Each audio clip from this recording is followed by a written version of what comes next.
security has increased here at the Capitol. And in the past 24 hours, we have seen protests inside, some just feet below me, others getting arrested at the Capitol Rotunda, all in response to Israeli Prime Minister Benjamin Netanyahu's visit. His speech before Congress today coming at a crucial time in the Israel-Hamas war as there's mounting pressure for a ceasefire deal and also a pivotal moment here for U.S. politics. Israel's Prime Minister Benjamin Netanyahu greeted by protesters in Washington as he meets with U.S. leaders ahead of his speech to a joint meeting of Congress Wednesday, while his country's war with Hamas rages on. Families of U.S. hostages held in Gaza met with Netanyahu in Washington, imploring the Prime Minister to end the war by signing a ceasefire and hostage release deal. I was in Gaza for 51 days, and I saw everything. I felt everything. Last night we met Prime Minister Netanyahu again. I have to say the urgency of the matter did not seem to resonate with him. Netanyahu also set to meet with President Biden.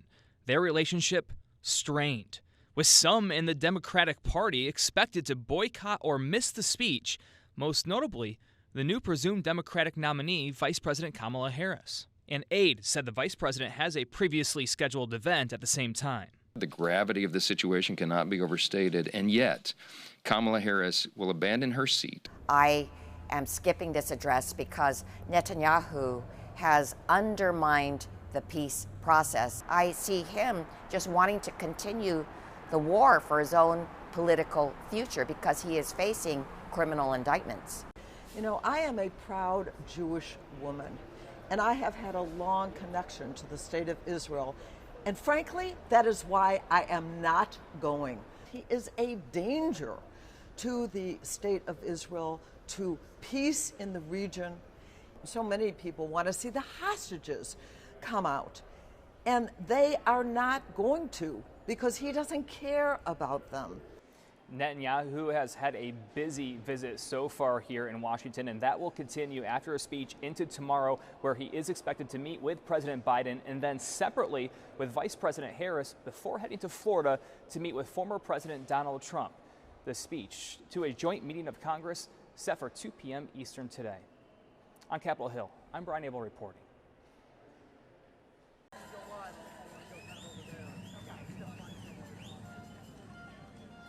We have an update.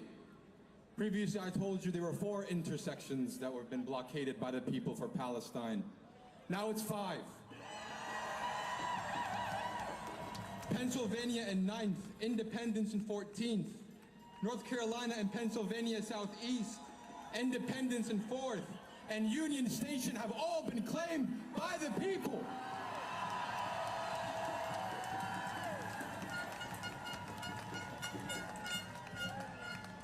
All I'll say is stay tuned.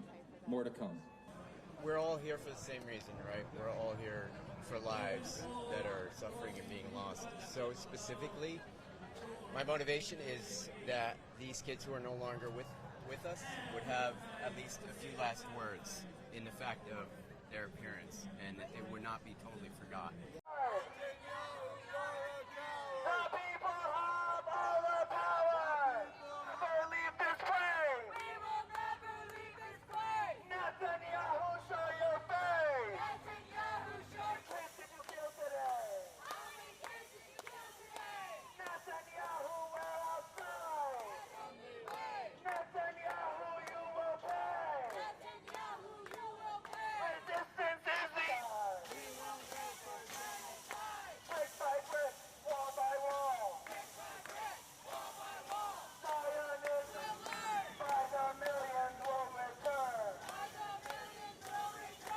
Fundamentally, this is political theater.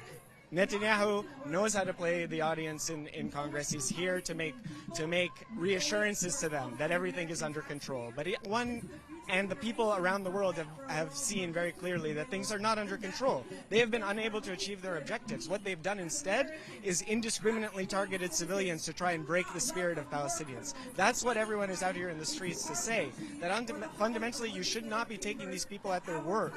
They're proven liars. Ultimately, what their objective is to ethnically cleanse Palestinians from their land and to continue the process of settlement expansion that has been declared illegal under international law for decades.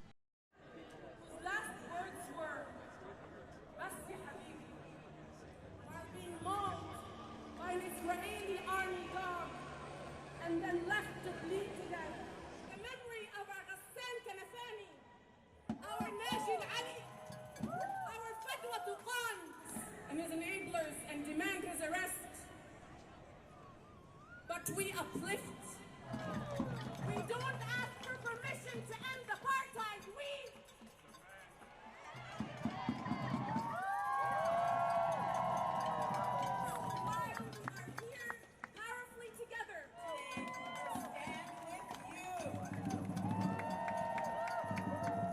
It's really clear, and it comes out most clearly, I think, in the story of the arrest, where I was leading a prayer, and it's called the Shema. It's like a central Jewish prayer that is really the essence of saying that God is one, which means that all humanity is one, and that we need to treat each other as if we are all one.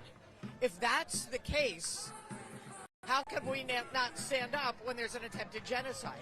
How can we not stand up when we see Palestinians being treated the way they are treated?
Good afternoon to everyone. We are certainly happy to welcome our friend Benjamin Netanyahu, who is, of course, the Prime Minister of the State of Israel. This is a very important time.